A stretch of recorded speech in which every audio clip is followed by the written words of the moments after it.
ಎಲ್ರಿಗೂ ನಮಸ್ಕಾರ. Welcome back to Sharasudhana kitchen. ನಾನಿವತ್ತು ನಿಮಗೆ ಅವಲಕ್ಕಿ ಬಿಸಿಬೇಳೆಬಾತನ್ನ ಯಾವ ರೀತಿ ಟೇಸ್ಟಿಯಾಗಿ ಹಾಗೆ ಸಿಂಪಲ್ಲಾಗಿ ಮಾಡ್ಕೊಳ್ಳೋದು ಅಂತ ಶೇರ್ ಮಾಡ್ಕೊಳ್ತಾ ಇದ್ದೀನಿ. ಮೊದಲಿಗೆ ನಾನು ಒಂದು ಕುಕ್ಕರ್ಗೆ 2 ಟೇಬಲ್ ಸ್ಪೂನಷ್ಟು ತೊಗರಿಬೇಳೆನ ವಾಶ್ ಮಾಡಿ ಸೇರಿಸ್ಕೊಳ್ತಾ ಇದ್ದೀನಿ. ಇದರ ಜೊತೆಗೆ 2 ಟೇಬಲ್ ಸ್ಪೂನಷ್ಟು ಹೆಸರುಬೇಳೆನ ಕೂಡ ವಾಶ್ ಮಾಡಿ ಸೇರಿಸ್ಕೊಂಡಿದ್ದೀನಿ. ಒಂದು 1/4 ಕಪ್ಪಷ್ಟು ಬೀನ್ಸು, ಒಂದು 1/4 ಕಪ್ಪಷ್ಟು ಕ್ಯಾರೆಟ್ನ ಸೇರಿಸ್ಕೊಳ್ತಾ ಇದ್ದೀನಿ. ಇದ್ರ ಜೊತೆಗೆ ಒಂದು 1/4 ಕಪ್ಪಷ್ಟು ಗೆಡ್ಡೆಕೋಸನ್ನು ಸೇರಿಸ್ಕೊಳ್ತಾ ಇದ್ದೀನಿ. ನಾನಿಲ್ಲಿ 3ರಿಂದ 4 ಜನಕ್ಕೆ ಆಗುವಷ್ಟನ್ನು ಮಾಡ್ಕೊಳ್ತಾ ಇದ್ದೀನಿ. ಹಾಗಾಗಿ ಇಂಗ್ರೀಡಿಯೆಂಟ್ಸ್ ಎಲ್ಲ ಸ್ವಲ್ಪ ಕಡಿಮೆ ಸೇರಿಸ್ಕೊಳ್ತಾ ಇದ್ದೀನಿ. ನೀವೇನಾದರೂ ಜಾಸ್ತಿ ಮಾಡ್ಕೊಳ್ಳೋ ಆಗಿದ್ದರೆ ಇಂಗ್ರೀಡಿಯೆಂಟ್ಸ್ನ ಜಾಸ್ತಿ ಸೇರಿಸಿ. ಈಗ ಇದ್ರ ಜೊತೆಗೆ 2 ಟೇಬಲ್ ಸ್ಪೂನಷ್ಟು ನೆನೆಸಿಟ್ಕೊಂಡಿರೋ ಬಟಾಣಿ ಸೇರಿಸಿ 1 ಕಪ್ಪಷ್ಟು ಗಟ್ಟಿ ಅವಲಕ್ಕಿನ ವಾಶ್ ಮಾಡಿ ಸೇರಿಸ್ಕೊಂಡಿದ್ದೀನಿ. ಹಾಗೆ ಇದ್ರ ಜೊತೆಗೆ 7 ಕಪ್ಪಷ್ಟು ನೀರನ್ನು ಸೇರಿಸ್ಕೊಂಡು 1 ಚಿಟಿಕೆಯಷ್ಟು ಅರಿಶಿನ ಸೇರಿಸ್ಕೊಂಡಿದ್ದೀನಿ. ಹಾಗೆ 1 ಟೀ ಸ್ಪೂನಷ್ಟು ಎಣ್ಣೆನ ಸೇರಿಸ್ಕೊಂಡು ಒಂದು ಸಲ ಚೆನ್ನಾಗಿ ಇದನ್ನೆಲ್ಲ ಮಿಕ್ಸ್ ಮಾಡಿಕೊಂಡು ಕುಕ್ಕರ್ ಮುಚ್ಚಳನ ಮುಚ್ಚಿ 2 ವಿಷಲ್ ಕೂಗಿಸ್ಕೊಳ್ಳೋಣ.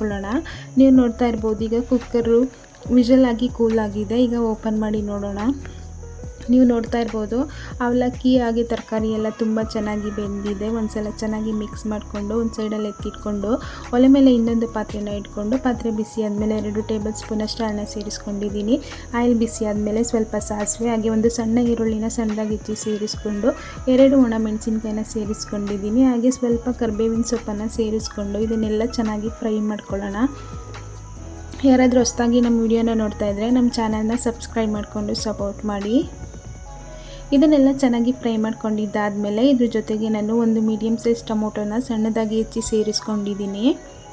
ಈ ಟೊಮೊಟೊ ಸ್ವಲ್ಪ ಲೈಟಾಗಿ ಸಾಫ್ಟ್ ಆಗೋವರೆಗೂ ಚೆನ್ನಾಗಿ ಫ್ರೈ ಮಾಡ್ಕೊಳ್ಳೋಣ. ಈಗ ಟೊಮೊಟೊ ಲೈಟಾಗಿ ಸಾಫ್ಟ್ ಆಗಿದೆ. ನಾನು ಇದಕ್ಕೆ 1 ಚಿಟಿಕೆಯಷ್ಟು ಅರಿಶಿನ ಹಾಗೆ 1.5 ಟೇಬಲ್ ಸ್ಪೂನಷ್ಟು ಬಿಸಿಬೇಳೆಬಾತ್ ಪೌಡರ್ನ ಸೇರಿಸ್ಕೊಳ್ತಾ ಇದ್ದೀನಿ. ಬಿಸಿಬೇಳೆಬಾತ್ ಪೌಡರ್ನ ಸೇರಿಸ್ಕೊಂಡ್ಮೇಲೆ ಒಂದು ಸಲ ಚೆನ್ನಾಗಿ ಮಿಕ್ಸ್ ಮಾಡಿಕೊಂಡು ನಾವು ಮೊದಲೇ ಬೇಯಿಸಿಟ್ಕೊಂಡಿರುವಂತಹ ಅವಲಕ್ಕಿ ಬೇಳೆ ತರಕಾರಿ ಮಿಶ್ರಣನ ಸೇರಿಸ್ಕೊಂಡಿದ್ದೀನಿ.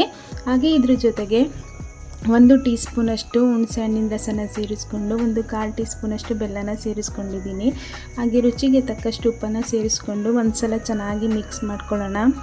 ತುಂಬಾ ಕ್ವಿಕ್ಕಾಗಿ ಆಗುವಂತಹ ರೆಸಿಪಿ. ಯಾವಾಗಲೂ ರೈಸಲ್ಲಿ ಬಿಸಿಬೇಳೆಬಾತನ್ನ ಮಾಡಿಕೊಂಡು ತಿಂದಿರ್ತೀರ. ಒಂದು ಸಲ ಈ ಥರ ಅವಲಕ್ಕಿನ ಯೂಸ್ ಮಾಡಿಕೊಂಡು ಮಾಡ್ಕೊಳ್ಳಿ, ತುಂಬಾ ಚೆನ್ನಾಗಿರುತ್ತೆ. ಕೊನೆಯಲ್ಲಿ ಸ್ವಲ್ಪ ಕೊತ್ತಂಬರಿ ಸೊಪ್ಪು ಹಾಕಿ ಚೆನ್ನಾಗಿ ಮಿಕ್ಸ್ ಮಾಡಿಕೊಂಡ್ರೆ ಆಯಿತು. ತುಂಬಾ ಕ್ವಿಕ್ಕಾಗಿ ಟೇಸ್ಟಿಯಾಗಿ ಅವಲಕ್ಕಿ ಬಿಸಿಬೇಳೆಬಾತ್ ರೆಡಿಯಾಗಿದೆ. ನೀವು ಒಂದು ಸಲ ಈ ರೆಸಿಪಿನ ಟ್ರೈ ಮಾಡಿ, ತುಂಬಾ ಚೆನ್ನಾಗಿರುತ್ತೆ. ಹಾಗೆ ಈ ವಿಡಿಯೋ ಇಷ್ಟ ಆಗಿದರೆ ಲೈಕ್ ಮಾಡಿ, ಶೇರ್ ಮಾಡಿ, ಕಮೆಂಟ್ ಮಾಡಿ. ನಮ್ಮ ಚಾನಲ್ನ ಸಬ್ಸ್ಕ್ರೈಬ್ ಮಾಡಿಕೊಂಡು ಸಪೋರ್ಟ್ ಮಾಡಿ. Thanks for watching.